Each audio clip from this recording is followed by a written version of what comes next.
I almost died. But the most painful part wasn't the wound inside my body. It was the message my own family sent me while I was lying in an ambulance. They told me to stop overreacting and figure it out myself because they were busy going to a concert. And in that exact moment, I realized that for 34 years, I had never truly had a real family. My name is Maris. I am 34 years old, a cardiology resident, and a single mother of 3-year-old twins. I have always been strong on my own. I have always handled everything myself. But I never imagined that the one moment I needed my family the most, I would be the moment they chose to walk away from me. And if you are listening right now, I would love to know where you are and what time it is because I want to know who this story is reaching. And if you have ever, I felt abandoned by your own family. Stay with me because what comes next might feel very familiar. I grew up in a home where love always had conditions. My older sister Claire was always the favorite. Beautiful, confident, admired by everyone, and especially by our parents, while I was simply the practical one, the one who could take care of herself. I heard that sentence my entire childhood when Claire said she wanted to become a fashion designer. My mother cried tears of pride, and my father called her talented. But when I said I wanted to become a doctor, my father just nodded and said that is stable, and that was it. So I told myself it did not matter. I just needed to work harder, be better, and maybe one day they would finally see me. So I buried myself in studying as if my entire life depended on it. And maybe it really did. 8 years ago, after I graduated, my father called me saying they were struggling and needed help just temporarily. I did not hesitate. I transferred $2,400 that same night, and that was the beginning of everything they said. It was just one time, but then it became every month. The mortgage, the insurance, the repairs, even money for Claire's fashion projects all became my Claire's responsibility. And I never said no, even when I was pregnant alone, abandoned, and terrified in a hospital bed. I called them not for money, just for someone to be there. But they told me Claire needed them more, and they never came yet the money. I sent never stopped. I thought that was love. I thought that was family. Until the day everything shattered. The accident happened after a 16-hour shift. I was exhausted, but all I wanted was to go home and hold my children when suddenly, a truck ran a red light and crashed into me. There was no warning, just impact and darkness. When I woke up, I was in an ambulance, bleeding in unbearable pain. The doctor said I might have internal bleeding and needed emergency surgery, and in that moment, the only thing I could think about was my children. I called my father. I begged, I told him I might die. But what I received was a message saying, "Stop bothering us. We have concert tickets tonight." Followed by a laughing emoji, and right then something inside me broke. Completely. I did not cry. I did not scream. I simply went silent. I called an emergency nanny service, paid triple, and handled everything myself. And in that moment, I made a decision. A cold, clear decision. I would stop everything. And if you have ever reached that point where you realize you have nothing left to give, type I understand because I want to know. You are here with me. 5 days after surgery, I lay in a hospital bed with no calls, no messages, no visits from my family, only strangers taking care, 2 of me, and photos of my children sent by a hired service. I opened my laptop and looked at every transfer I had sent over 8 years, more than $360,000. I stared at the number for a long time, then I canceled every payment, blocked every number. No tears, no hesitation, just one feeling: relief. But I did not know that this was only the beginning. 2 weeks later, when I finally returned home, still in pain, still recovering, there was a knock on my door, and when I looked through the peephole, my heart nearly stopped because standing there was the one person I never expected to see, the only person who could change everything: my grandfather. I stood there for a second, staring through the peephole, unable to move, because the man standing outside my door was the last person I ever expected to show up in my life again. My grandfather, the only person in this family who never raised his voice, but whose presence alone could silence an entire place. Room, and for some reason, my hands started shaking. As I slowly opened the door, he did not say a word. At first he just looked at me, really looked at me, like he was searching for something in my face, and then, without warning, he pulled me into a tight hug and whispered, "I know everything." And in that moment, something inside my chest that I had been holding in for years almost broke completely. I stepped back, trying to stay composed, but my voice was not as steady as I wanted it to be. "How did you find out?" I asked. And he simply replied, "Your aunt called me the night it happened. And when she told me what your parents said to you, I knew I had waited too long to step in." He walked into my house slowly, looking around, as if he was piecing together the life I had been living, without anyone noticing the toys on the floor, the dishes in the sink, the quiet exhaustion that still lingered in the air from everything I had been carrying alone for years. He sat down at the table while my twins cautiously approached him, curious but not afraid, and within minutes he was smiling at them, asking their names, listening to them like they were the most important people in the world. And I realized something I had.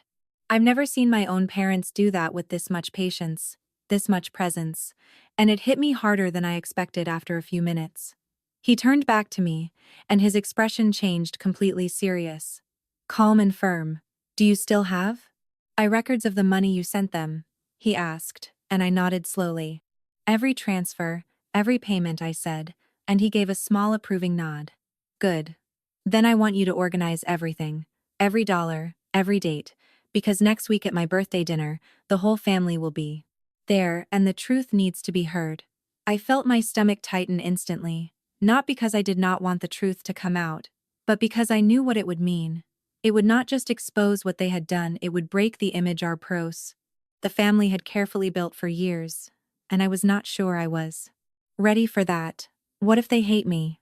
I asked quietly, and he looked at me for a long moment, before saying, "The people who deserve you will not, and the ones who do never truly did."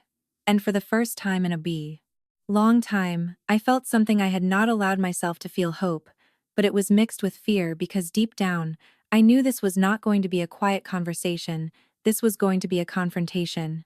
And if you have ever stood on the edge of telling a truth that could change everything, you know exactly how that feels. That mixture of relief and terror at the same time. And if you are still here listening to me right now, I want you to tell me, would you have the courage to speak, or would you stay silent? Because the next part of my story is where everything started to unravel completely.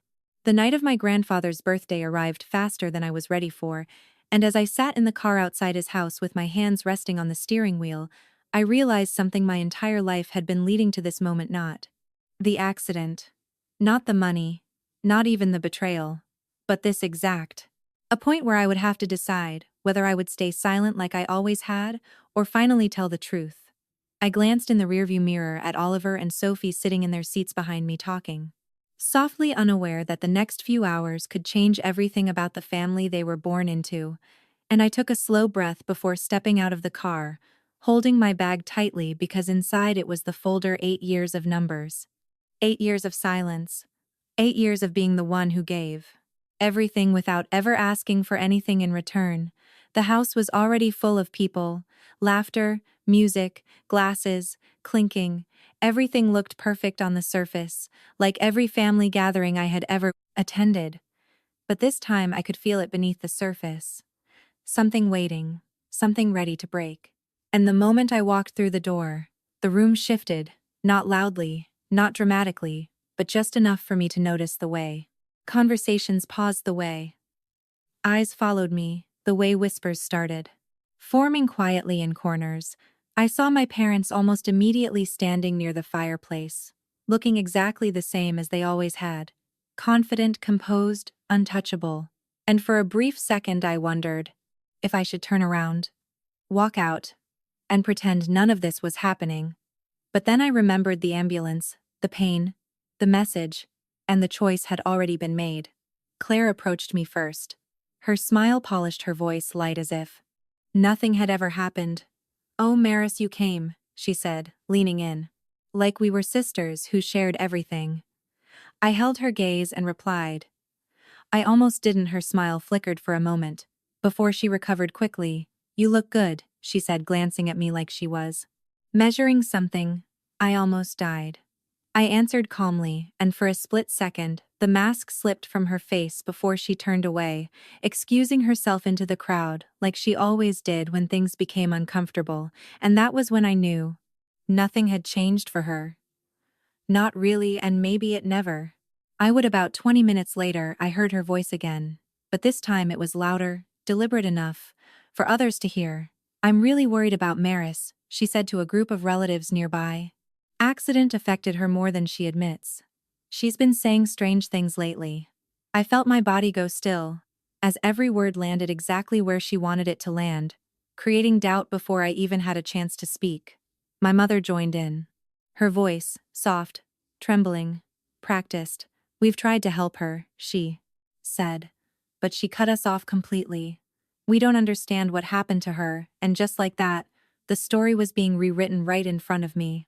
I could feel people watching me, not with judgment yet, but with uncertainty. And that uncertainty was dangerous because it meant they were deciding who to believe. And if you have ever been in a room where your story is being told by someone else, you know how powerless that feels. But I said nothing. I simply stood there holding my children, steadying my breath, because I knew something. They didn't know I wasn't here to argue. I wasn't here to defend myself. I was here for the truth, and the truth was coming, whether they were ready or not. And if you are listening right now, I want you to think about this moment carefully. What would you do if your own family tried to turn your pain into a lie? Would you speak immediately, or would you wait for the right moment? Because what happened next was something none of us could take back. The room slowly fell silent, not because anyone asked it to, but because something in the air shifted, the kind of shift that happens right before a storm breaks.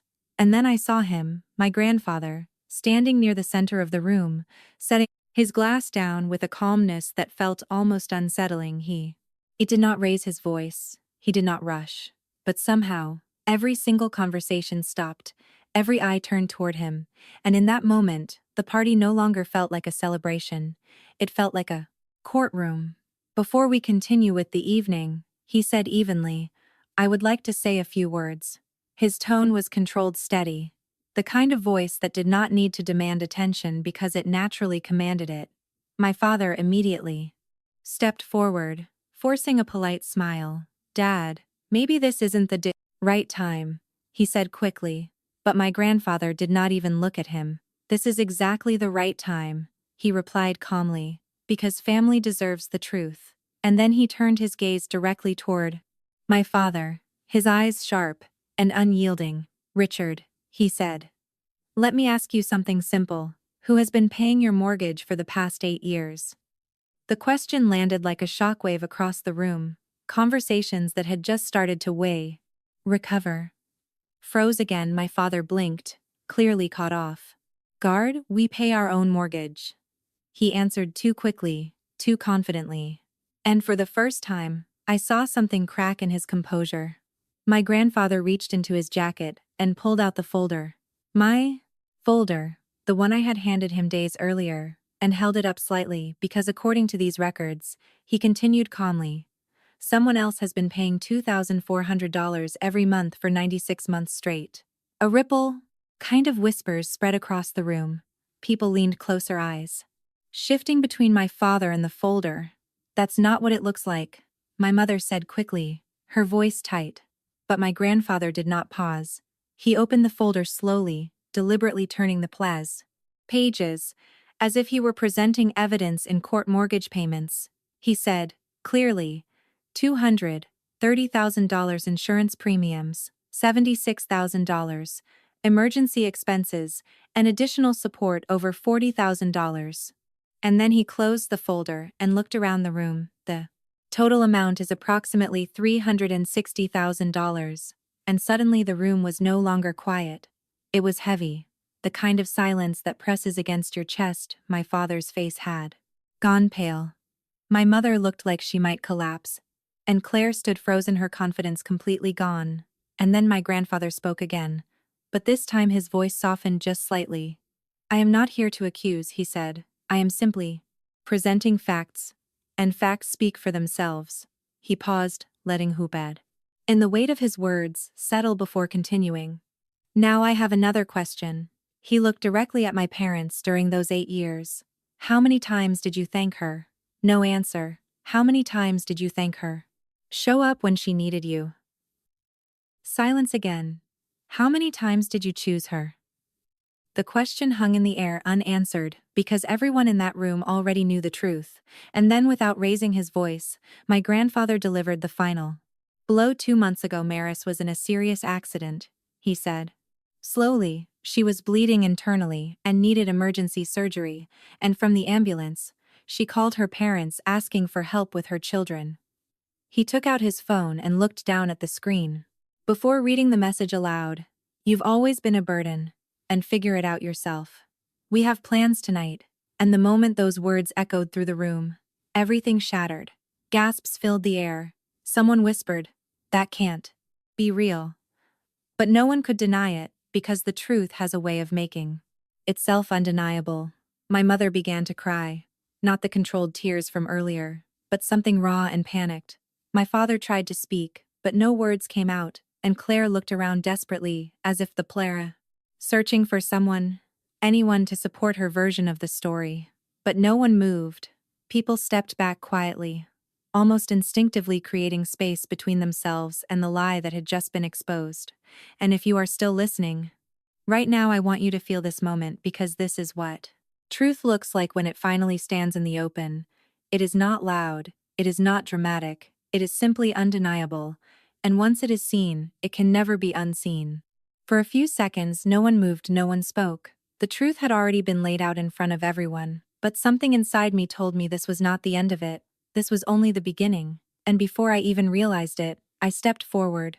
Slowly, my hands no longer shaking, my heart strangely calm, as if, after years of carrying everything alone, I had finally put the weight down. "I didn't come here for revenge," I said, my voice steady enough to surprise even myself. And every eye in the room turned toward me again, not with doubt this time, but with something different, something closer to understanding. "I came here because I was invited," I continued, "and because for most of my life, I believed in a version of this family that wasn't real. I paused for a moment, looking directly at my parents. For years, I thought I was the strong one, the reliable one, the one who didn't need anything, and maybe that's what you needed me to be." I gave a small breath that almost sounded like a laugh, but there was no humor in it. "I believed every explanation you gave me. I believed that Claire needed more support. I believed that I could handle things on my own. And I tried. I tried to be exactly who you expected me to be." I swallowed slowly as the memory of everything I had carried pressed against my chest. But the night I was lying in that ambulance, bleeding and terrified, I finally understood something. I looked at them without anger, without shouting, or just quiet clarity. "I was never strong to you. I was convenient." A ripple moved through the room. "I wasn't reliable," I continued. "I was exploitable, and no matter how much I gave, it was never going to be enough to make you see me differently." My father shifted uncomfortably. My mother's sobs grew louder. But, for the first time, I did not feel the urge to comfort her. "I don't hate you," I said softly, and the words seemed to catch everyone off guard. "But I can't keep pretending that this is okay." I took a slow breath, grounding myself. "I can't keep buying love that should have been given freely," and for a moment, the entire room held its breath, because the truth does that: it makes people stop. It forces them to feel what they have been avoiding. My father finally found his voice. "So what now?" he asked, his tone sharp-edged, with something between anger and humiliation. "You've embarrassed us in front of everyone." I shook my head slowly. "I didn't embarrass you," I said quietly. "I told the truth, and there's a difference." Claire stepped forward suddenly, her voice rising. "This is ridiculous," she snapped. "Families help each other. You're acting like we did something wrong." I turned to face her calmly. "Families do help each other," I agreed. Then I asked one simple question. "Where were you when I needed you?" The silence that followed was heavier than anything that had been said before. "I'm not sending money anymore," I continued, turning back to my parents, Not because I can't, but because I won't. Not like this. Not when it has only ever gone one way. I shifted Sophie slightly in my arms, feeling her small hand grip my shoulder, as if she understood more than anyone realized. I'm not cutting you off forever, I added, because despite everything, a part of me still wanted to believe something could change. But I need space. Real space. Not a few weeks of pretending before everything goes back to the way it was. I looked at them one last time.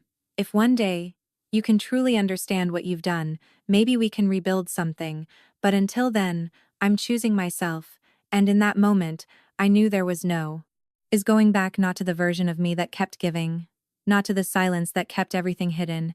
And if you have ever had to choose yourself over people you thought you could never walk away from, I want you to think about this carefully.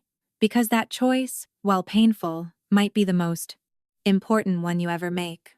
For a few long seconds after I finished speaking, no one moved. No one even seemed to breathe, because the truth once spoken has a way of settling over people, slowly pressing into every corner of the room, and forcing everyone to face what and they would rather ignore.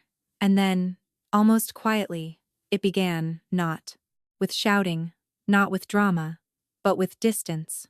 One relative stepped back, then another, and then another, as if an invisible line had been drawn, separating what was real from what had been a lie for years.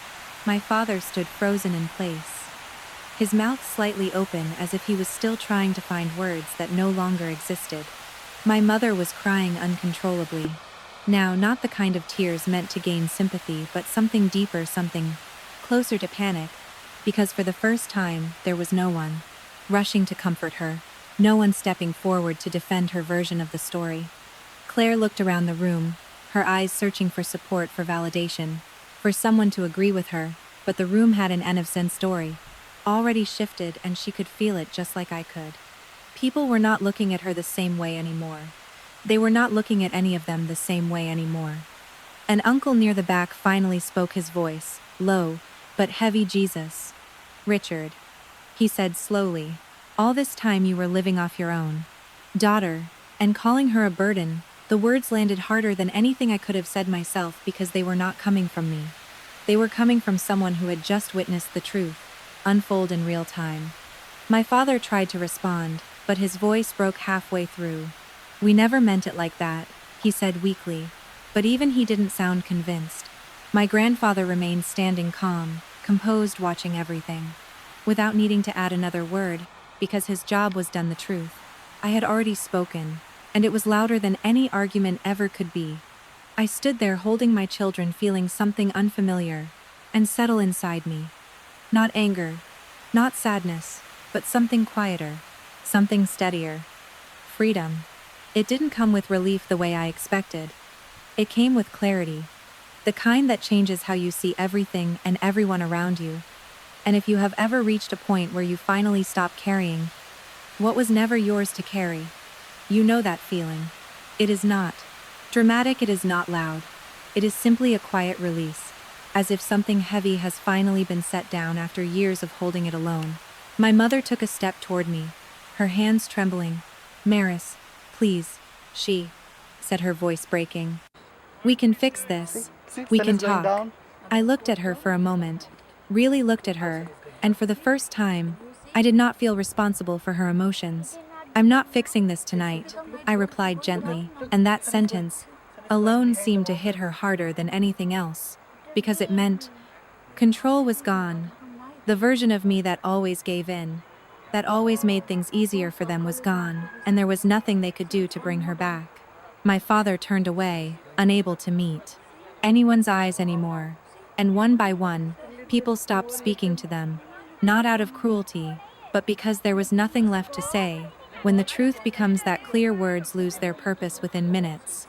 The room that had once felt full of noise and celebration had transformed completely. The music had stopped, the laughter was gone, and what remained was something much more real, something much more honest.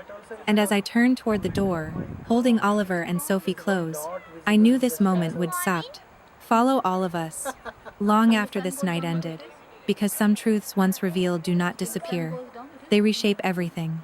That night did not end with shouting or dramatic confrontations. It ended with something much quieter, and something far more permanent. Silence. My parents left early. No one stopped them. No one followed them. And no one said goodbye. The front door closed behind them. And it felt like a chapter had ended, not just for me, but for everyone who had witnessed what happened inside that house. In the days that followed, the ripple effects spread faster than I expected. Messages began arriving from relatives I hadn't spoken to in years. Some of them apologizing, some of them simply asking if I was okay. But what struck me the most was how quickly the narrative changed. The same people who once believed my parents without question were now questioning everything they thought they knew. The family group chat, where I had once been called a burden, went completely silent and then disappeared entirely, as if it had never existed. But the real shift was not in the messages, it was in the absence of invitations, gatherings I used to attend. Every holiday, every birthday, every weekend, dinner. My parents were no longer part of those conversations. No one made a formal decision, no one announced it, it just happened quietly and naturally, as if the truth. I had rearranged everything without needing permission. 3 weeks later, I heard from my aunt that my parents had listed their house for sale. At first I didn't react, I simply listened as she explained that without the monthly support, they could no longer keep up with the mortgage payments. The house that had stood as a symbol of stability for so many years was now becoming something else, a consequence. And for a moment, I waited for guilt to come. I waited for regret, for that familiar feeling that had direction. Something else always pulled me back into their lives, but it didn't come. What I felt instead was something I hadn't allowed myself to feel before. Distance. Not cold, not cruel, just distance. The kind that allows you to see things clearly. For the first time I looked at my frags, children playing in the living room that evening, and realized something: everything I had once given away, I could now give to them. Their future, their security, their stability would no longer depend on sacrifice. It would be built on choice. And that realization changed something inside me completely. About 2 months later, I received a call from an unknown number. I almost didn't answer, but something made me pause, and when I picked up the voice on the other end, and surprised me, it was Claire, but I didn't sound like herself. Her confidence was gone, her tone softer, almost uncertain. "I know I don't deserve your time," she said quietly, but I needed to say something, and for the first time, I heard something real in her voice. Not performance, not control, but honesty. "I'm sorry," she said, and the words hung. They're fragile, like they could break. At any moment. I didn't respond immediately. Not because I didn't hear her, but because I was trying to understand what those words meant coming from someone who had. I never needed to say them before. I didn't know about the money, she continued. Not all of it, at least I knew they struggled sometimes. But I thought they handled it. I never asked. And then she paused, because I didn't want to know the same. Honesty in that moment felt heavier than any excuse could have been. I liked being the one they chose, she admitted. I liked being the easy one, the one who never had to fight for attention. And for the first time, I understood something: she had been part of the system. But she had also been shaped by it, just like I had, in a different way. "I'm not asking you for anything," she added quickly. "Not forgiveness, not money. I just needed you to know that I see it now." All of it. I took a slow breath and replied, "Then, start there. Stand on your own. Be better." The call ended quietly, but it left something behind. Not resolution, not closure, but possibility. And sometimes that is enough to begin again. A year has passed since that night, and if you had told me back then that losing my family would feel like finding my life again, I wouldn't have believed you. But standing here now, watching my children laugh in a small apartment that we built together piece by piece, I finally understand something. I spent most of my life believing that love was something you had to earn, that if you gave enough, and sacrificed enough, and asked for nothing in return, eventually the people who were supposed to love you would see your worth. But the truth is, love was never meant to be a transaction. It was never meant to be something you had to prove through exhaustion and silence.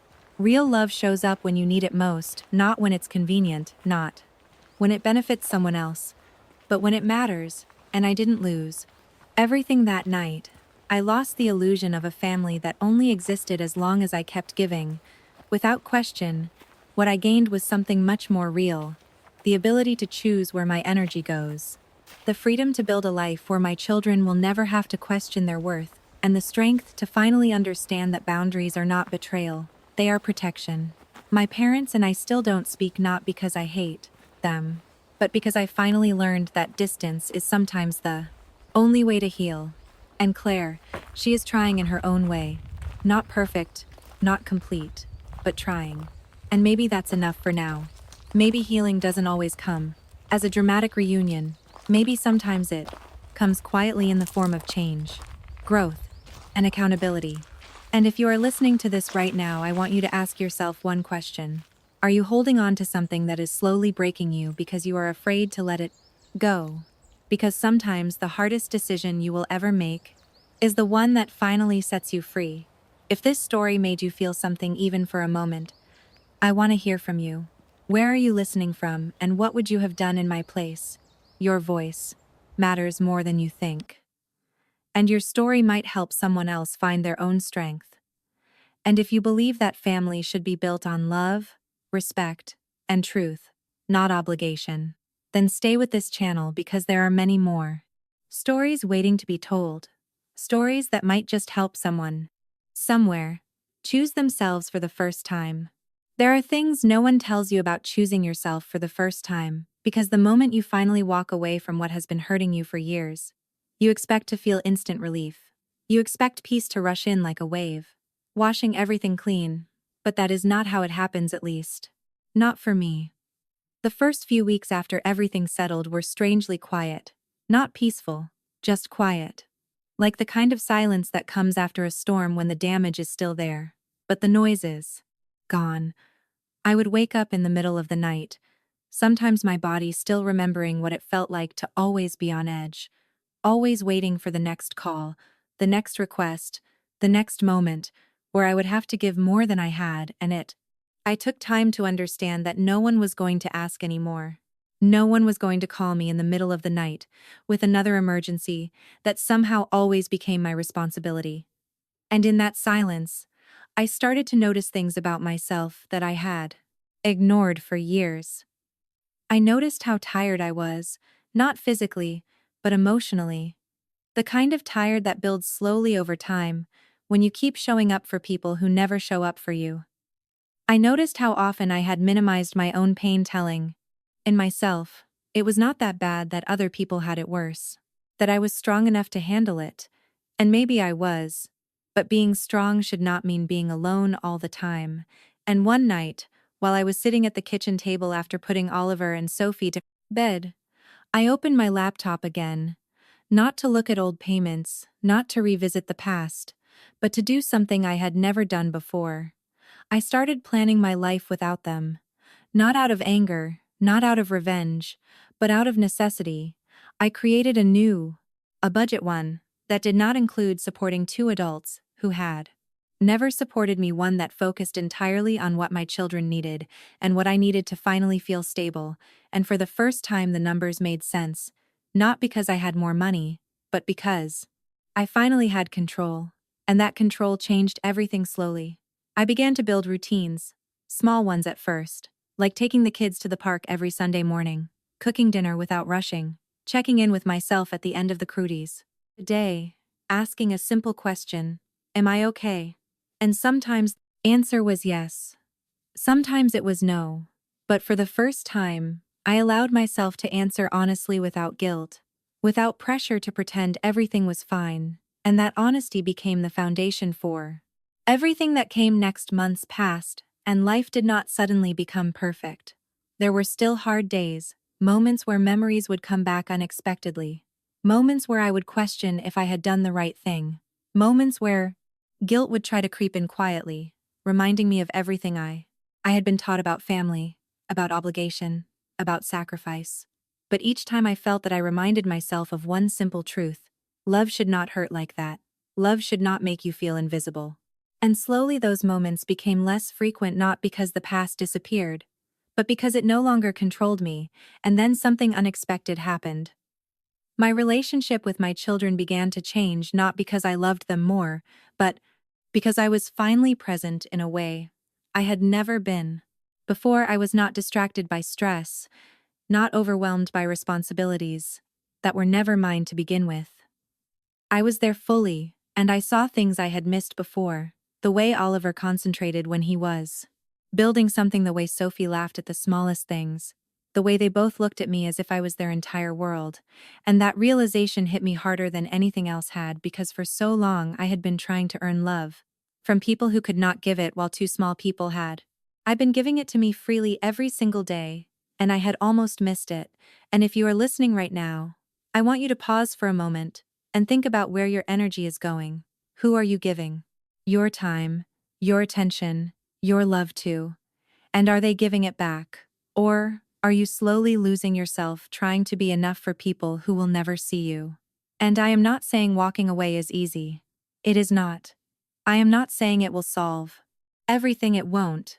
But what it will do is give you the chance to see your life clearly for the first time, without the noise, without the pressure, without the constant need to prove your worth. And that clarity is something no one can take from you once you have it. About 6 months after everything happened, I received another message, this time, not from Claire, not from my parents, but from someone I did not expect, my father. The message was short, simple, and for the first time in my life, it sounded real. I am sorry. It read, not the kind of apology that tries to explain, not the kind that shifts blame. Just those 3 words. I stared at the message for a long time, longer than I want to admit, because part of me had been waiting for it, not consciously, not actively, but somewhere, deep down. I had hoped that one day he would see what he had done. And in that moment I realized something important. The forgiveness is not about the other person. It is about you. It is about deciding whether holding on to the pain is serving you or keeping you stuck. And I did not reply that night. Not because I was angry, but because I needed time to understand what I wanted. Not what they needed, not what was expected of me, but what was right for me. And that was a question I had never asked myself before. And maybe that was the biggest change of all. Learning to ask, what do I need, instead of, what do they expect from me? Because for most of my life, those 2 things had been the same, and breaking that pattern was not easy. But it was necessary, and if there is one thing I have learned through all of this, it is that you cannot build a healthy life on unhealthy foundations. No matter how much you try, no matter how much you give, eventually something will break, and when it does, you will to be forced to choose, rebuild the same structure, or create something new. And choosing something new is terrifying, because it means stepping into the unknown without guarantees, without certainty, but it also means giving yourself the chance to create a life that actually belongs to you, and that is something worth fighting for. There is a strange kind of clarity that comes when you finally stop explaining yourself to people who were never really listening in the first place, and I didn't realize how much of my life had been spent trying to be understood by people who had already decided who I was long before I ever had the person's chance to show them otherwise. For years I had been trying to prove something to my parents, that I could be enough, that I could be worthy of the same attention, the same love, the same pride they gave so easily to someone else. But the truth is, when people are committed to a version of you that benefits them, no amount of proof will ever change their perspective. And that realization was painful, not because it was new, but because I had ignored it for so long, pretending that if I just gave a little more, tried a little harder, things would eventually shift, but they never did. And walking away forced me to see that clearly for the first time, without excuses, without justifications, just the truth. And once you see something like that, you can't unsee it. No matter how much you wish you could. Life after that realization did not become easier overnight, but it became more honest. And there is something powerful about honesty, even when it was busy, is uncomfortable. Even when it forces you to sit with feelings you have spent years avoiding. I started noticing how often I would second guess myself in small decisions. What to cook, what to say, how to respond to messages, as if somewhere deep inside I was still waiting for someone else's approval, and breaking that habit took time. It took conscious effort to remind myself that I was allowed to choose without asking for permission, that I was allowed to prioritize my own needs without feeling guilty. And that kind of change does not happen all at once. Happens in small moments repeated over time, until one day you realize you are no longer the same person you used to be. One afternoon, while I was picking up Oliver and Sophie from daycare, one of the teachers pulled me aside and said something that stayed with me. She said they seemed so happy lately, more relaxed, more open, and I smiled politely, but inside I felt something shift, because I knew why. It wasn't because their world had changed dramatically. It was because mine had, and children have a way of feeling that even when they don't understand it logically, they feel the difference between a parent who is constantly overwhelmed and one who is finally at peace. And that realization meant more to me than anything else, because it showed me that the decision I made was not just about me, it was about them too. It was about breaking a pattern that could have easily continued into another generation if I had not chosen to stop it, and that thought alone gave me strength on the days when I tried to creep back in, because doubt does come back sometimes quietly, unexpectedly, in moments when you are tired or vulnerable, and it whispers questions. What if you overreacted? What if you could have handled it differently? What if things could have been fixed without walking away? And those questions are difficult because they sound reasonable, they sound like logic, but they are rooted in fear: fear of being alone, fear of being judged, and fear of making the wrong decision. And learning to recognize that difference between fear and truth became one of the most important skills I developed through all of this.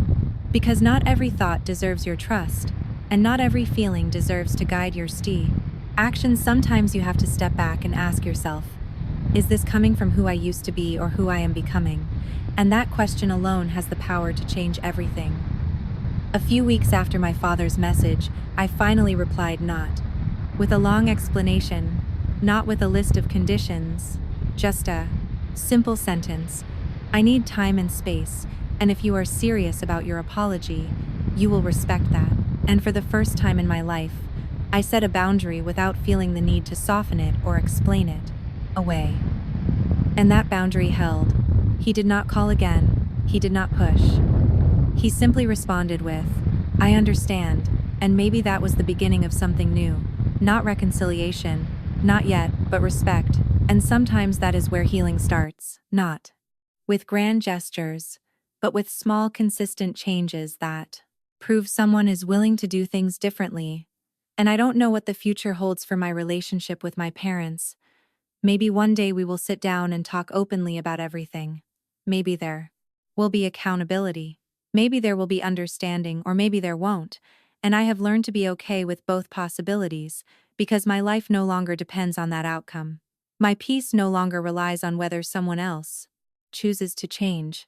And that is a level of freedom I never thought I would have. And if you are still listening to this story, I want you to know something important. You do not need permission to protect your peace. You do not need approval to step away from what is hurting you. And you do not need to justify your boundaries to people who have never respected them in the first place. Your life is yours, your energy is yours, your future is yours. And the moment you truly understand that, everything begins to shift. Not because the world changes, but because you do. There is one thing I have not told you yet, not because it was not important, but because I needed time to understand it myself. About 3 months after my father sent that message, something unexpected happened again. Not dramatic, not loud, but quiet in a way that felt almost heavier. I received a from misunderstanding letter. Not a text, not a call, but a handwritten letter. And the moment I saw the handwriting, I knew it was from my mother, and for a long time I just stared at it sitting there on the kitchen table, unsure whether I should open it or not, because some things once read cannot be unread, and I wasn't sure I was ready for that kind of wait again, but eventually I did. I opened it slowly and began to read, and what I found inside was not an HSFN apology. Not really. It was something more complicated. It was a claim. Reflection of a woman who had lived her entire life in a way she had never questioned until now. She wrote about how she had always believed that love meant sacrifice, but only in one direction. She wrote about how she had followed the same pattern she learned from her own parents without ever realizing the damage it caused, and for the first time, she admitted something I never thought I would hear. She said, "I did not see you. Not really. I saw what you could do for us. I saw what you made easier. I saw what you carried, so we did not have to. And I am ashamed that it took losing you to understand that I had to stop reading for a moment because those words landed deeper than any argument ever could. Because they were not defensive. They were not trying to justify. They were simply honest, and honesty, even when it comes too late, still matters." She did not ask me to come back. She did not ask for forgiveness. She simply wrote, I learn how to be different, even if it is too late for us, and I don't know why, but that sentence stayed with me longer than anything else, because it showed me something important. People do not always change when you need them to. Sometimes they change when they are forced to face the consequences of their actions, and by then the relationship may already be broken beyond repair, and that does not make your decision wrong. It just means the timing was never in your control. I folded the letter carefully and placed it back on the table, not with anger, not with sadness, but with acceptance, because for the first time, I understood that closure does not always come from reconciliation. Sometimes it comes from understanding, sometimes it comes from seeing the truth clearly and deciding that it is enough. And that night, after putting the kids to bed, I sat by the window watching the city lights, and I asked myself a question I had avoided for years. What does a healthy family actually look like? And the city answer did not come immediately, but when it did, it was simple. It looks like respect. It looks like showing up. It looks like listening without needing something in return. And most importantly, it feels safe. Not perfect, not easy, but safe. And I realized that I spent most of my life trying to build something that never had those elements in the first place, and no amount of effort could change that. And if you are listening right now, I want you to think about your own life, your own relationships, and ask yourself, do they feel safe, or do they feel like something you constantly have to earn, because that difference matters more than anything else? A few weeks after that, I took Oliver and Sophie to the park. Just a normal afternoon, nothing special, but as I watched them run laughing, without worry, without fear, I felt something settle inside me completely for the first time since everything happened. I wasn't looking back. I wasn't wondering what could have been. I wasn't waiting for anything to change. I was simply there, present, and that moment, as small as it was, felt like the real ending to my story. Not the confrontation, not the truth being exposed, not the fallout, but that quiet realization that I had finally stepped into a life that belonged to me, fully and completely. And if there is one thing I hope you take from this story, it is this: you are allowed to choose yourself. You are allowed to walk away from what hurts you, even if it is family, and you are allowed to build something better, not out of anger but out of love for the life you deserve.